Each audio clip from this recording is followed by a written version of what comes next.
সাফল্য হট করে তো আসবে না। সাফল্য আসতে গেলে সবাইকে একত্রিত হয়ে সাফল্য আসবে।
অ্যাকচুয়ালি এই ক্লাবে সাফল্য আসবে যারা ইনভেস্টার যারা আছে না, তারা ক্লাব অফিসিয়ালদের সঙ্গে বসে যদি টিমটা করে।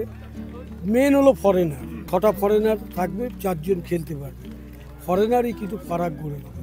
সেই ফরেনার আমার মনে হয় এই ইস্টবেঙ্গল ক্লাবের মতো ফরেনার খুব কমই আনতে পেরেছে আমাদের সময়কার থেকে যখন বলবে। সুতরাং আমার মনে হয় এই ইয়েটা ইস্টবেঙ্গলের যে যারা এখন আছে নিচুদাপুতে, এদের সঙ্গে বসে ইনভেস্টার যেই হোক তাদের নিয়ে ফরেনার চুজ করা। যেমন আমাদের সময় স্বপন বল চলে যেত ফরেনার আনতে, এই যে সুলে মুসা বসে আছে, এইসবই তো ফরেনার, কত আপগ্রেডেড ফরেনার ছিল। সেই ফরেনার কোথায়? মেন হলো ফরেনার, তার সঙ্গে ইন্ডিয়ান এবছর টিমটা ভালো ছিল। এত ইনজুরি কী করে হলো আমি জানি না। সুতরাং সাফল্য দেখো, সাফল্য হট করে তো আসবে না। সাফল্য আসতে গেলে সবাইকে একত্রিত হয়ে সাফল্য আসবে। হ্যাঁ, নিঃসন্দেহে এ কোচের কি দোষ আছে? যদি সে তার ফুল টিম না পায়, ফিট প্লেয়ার না পায়, ভালো ফরেনার, এই কোচ তার ফরেনারকে আনে।